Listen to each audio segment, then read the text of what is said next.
Hello আসসালামু আলাইকুম। আজকের রেসিপি হলো মজাদার একটা ডেজার্ট রেসিপি। দেখতে যতটা সুন্দর, বানাতে ততটাই সহজ। ছোট বড় সবাই পছন্দ করবে। প্রথমে নিয়েছি সাগুদানা, ভিজিয়ে রাখবো 10 মিনিট।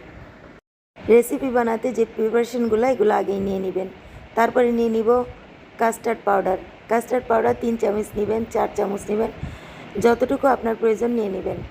তা আমি এখানে 2 কাপের জন্য 3 চামচ কাস্টার্ড পাউডার নিলাম। দুধ দিয়ে ভালোভাবে গুলিয়ে নেবেন।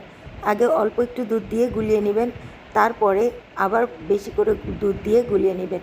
দুধটা ঠান্ডা হতে হবে, না হলে কাস্টার্ড পাউডারটা গলে দলা পেকে যাবে।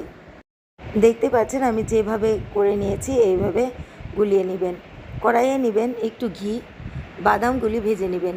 আপনি ইচ্ছা মতো বাদাম ইউজ করতে পারেন এখানে। আমি বাদামগুলো ভেজে একদম লাল লাল করে নিয়েছি। একটু ধৈর্য সহকারে বাদামগুলি ভাজবেন। দেখেন কিভাবে লাল হয়েছে। এইভাবে বাদামগুলি ভেজে তুলে রাখবেন।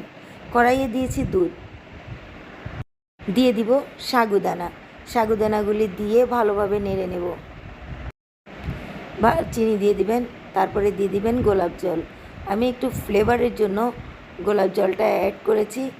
চিনি এবং গোলাপ জল দুইটাই দিয়ে ভালোভাবে এটার সাথে মিক্স করে নেবেন, চিনি যেন একদম গলে যায়। তারপরে ভালোভাবে এটাকে মিক্স করার পর যখন সাগুদানা হয়ে আসবে, 7-8 মিনিটেই হয়ে আসবে।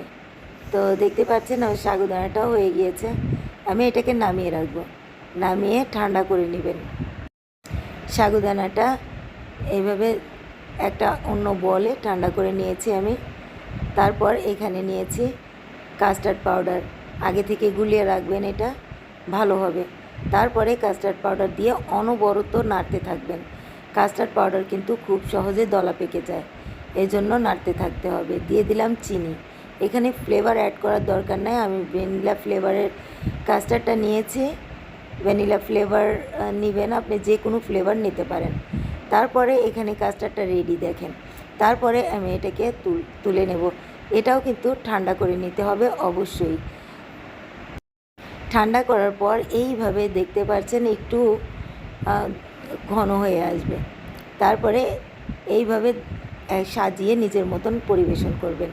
তো দেখতে পাচ্ছেন আমি প্রথমে দিয়েছি একটা লেয়ার সাগুদানার, তারপরে দিয়ে দিব দ্বিতীয় লেয়ার। এখানে দ্বিতীয় লেয়ার দিয়ে এখানে আপনি নিজের মতো সাজিয়ে নিতে পারেন।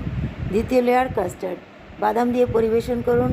এই রেসিপিটা দেখতে যতটা সুন্দর, খেতেও ততটা মজা, এবং ছোট বড় সবাই পছন্দ করবে। কেমন হলো আমার রেসিপি? লাইক দিবেন, শেয়ার দিবেন।